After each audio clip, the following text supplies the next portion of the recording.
Ladies and gentlemen, hey, hi, how you doing? Welcome back to the channel. Thank you so much for stopping by. Earlier on today, we got a new mini update live in Modern Warfare 2 and Warzone that unfortunately nerfs something that is very beneficial to players.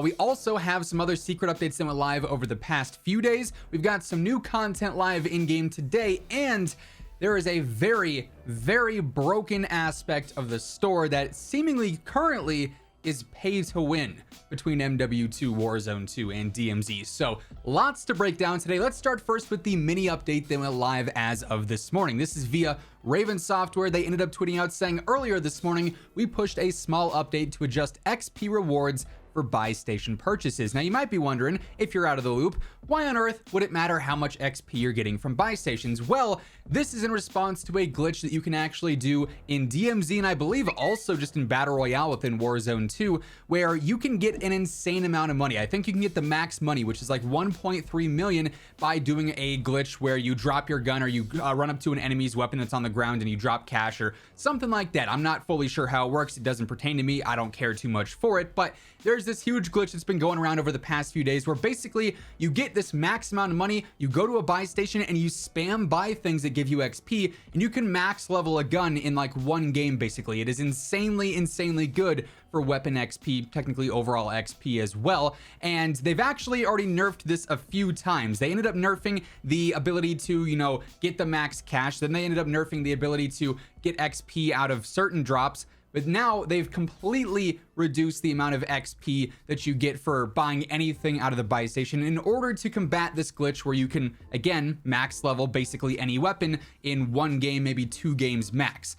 So I know what you're already going to type in the comments right now. They fixed the glitches that help players immediately, yet our games are still crashing. There's dev errors constantly. This is broken, that's broken. And trust me, I get it. I personally don't think it's a very good look to go out of your way to talk about how you're nerfing these glitches.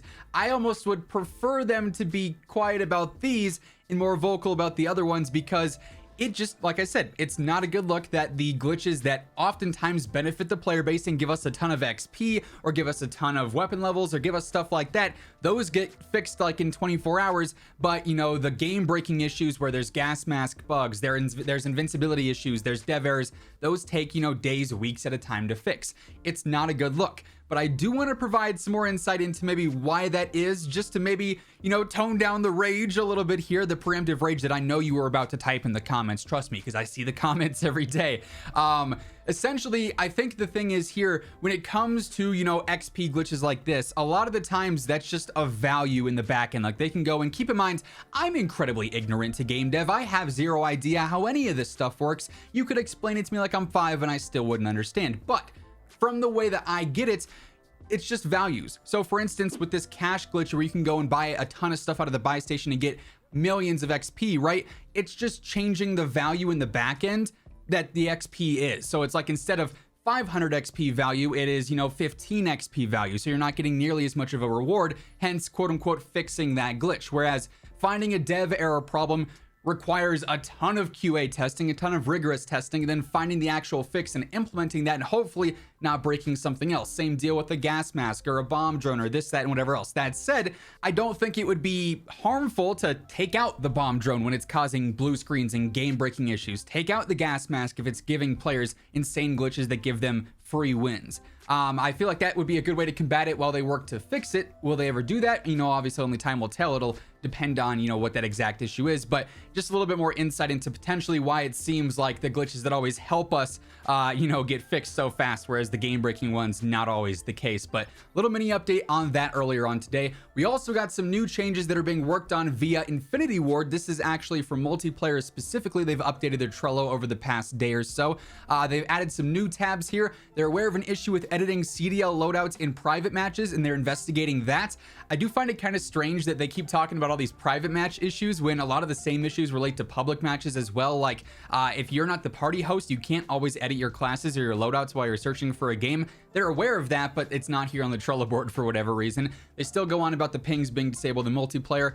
They're aware of multiple dev errors when attempting to boot into a private match. So a lot of private match issues right now. I think that's actually why they took Shoot House out of private match, because you were basically getting a dev error every time you loaded into that. I myself experienced that. It took me like 15 minutes the other day to get a working game on Shoot House. So they're aware of that one as well. Also, their newest one, they actually have a fix coming up in a future update. They're aware of an issue where changing attachments in the middle of a kill cam can actually destroy your frame rate and give you terrible stutters. So just a heads up right now, whether you're on console or PC, don't go through and change your weapon attachments while you're watching a kill cam. It's going to kill your game. By the way, as we're going through everything here today, if you guys are new to the channel, every single day I got you covered with the latest news, updates, class setups, tips. Everything you need to know about MW2, Warzone 2, and DMZ is here on a daily basis. So feel free to hit that subscribe button. Around 60% of viewers watching are not already subscribed, and we are now less than 6,000 subscribers away from 900,000. So if you're new here, we'd love to have you join the family, join us on the road to 900K. Also, if you guys do enjoy this video, if you find it helpful, be sure to let me know by dropping a like on it as well. It does really help the channel grow. Let's try and aim for 2,500 likes on this one. Really do appreciate all the support on all the MW2 and Warzone 2 content thus far. Now, this next topic we got, it's a big one, and it's going to be controversial because this involves what I would call a pay-to-win bundle right now. So in-game right now, when it comes to optics, there's one optic that is very desirable, especially for Warzone. It's called the Raptor. And why is this optic so good? Well, because it actually has a built-in rangefinder, and there is a holo sight in the game that already has that, but obviously for long range, for sniping, for pinpointing bullet drop, having an optic like the Raptor optic here is really, really good.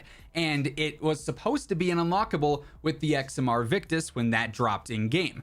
We could see it in private match since before season 1 it was visible there, but in game now, and I think it could be different for some players. It might be glitched for some players and actually be accessible, but for a ton of players, it's not. You can max level your Victus and that Raptor optic stays locked.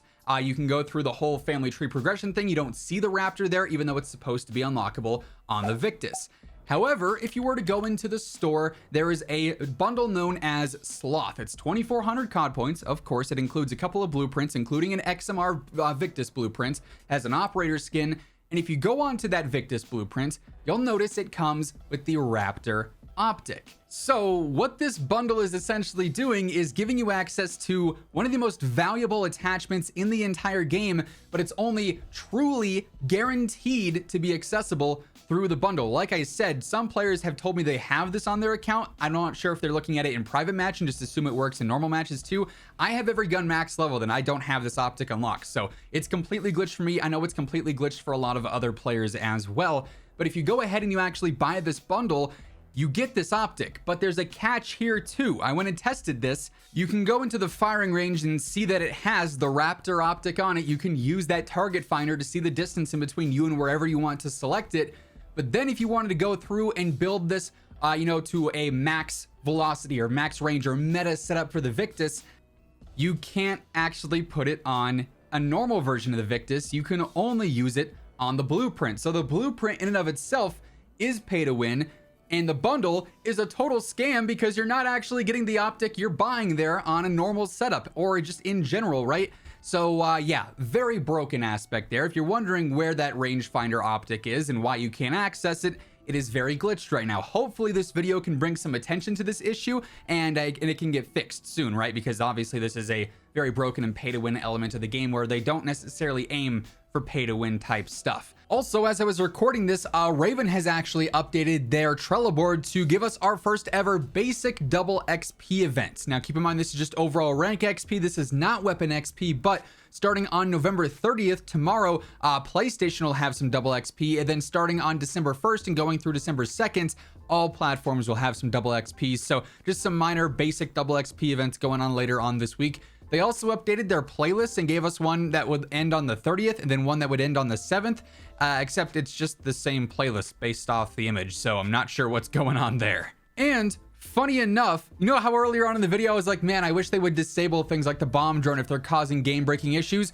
Well, on their Trello board, they've also updated one issue here. All platforms, the bomb drone field upgrade has been disabled while we investigate an issue. I wish I was making this up, but the fact that as I was recording that, they added that to the Trello, and as I go to check this before I made this video or published this video, it's added there. Not gonna lie, it's just the classic COD timing. I can't escape it. And then finally for today, we do have the final football/soccer bundle available in the store with the brand new Messi operator bundle. This of course comes with the Messi operator. Surprise, surprise. A new finishing move. You get a couple of new blueprints as well, this time decked out in some blue camos. those. You also get a new vehicle skin, you get a new charm, you get a new sticker, and then you also get a new emblem as well. So all 3 of the World Cup crossover bundles are now available in the store. You can also go through and continue to do the various voting for the matches to try and get those additional blueprints as well. So yeah, with all that being said, that is effectively everything that changed in the mini update. Some new changes to look out for, then also some funky stuff going on in the store. And that's gonna wrap things up for today. If you guys enjoyed the video, let me know by dropping a like on it. Would be seriously appreciated. And if you guys are new here, like I said earlier, every day I got you covered with the latest news and updates, so you can always stay up to date with all things going on, and also the best class setups, loadouts, and tips for MW2, Warzone 2, and DMZ. So if you want to stay up to date with all that stuff, feel free to hit that sub button, turn on those post notifications. But once again, thank you so much for tuning in, and until next time, take it easy, have an awesome rest of your day, and I'll catch you guys later. Peace out.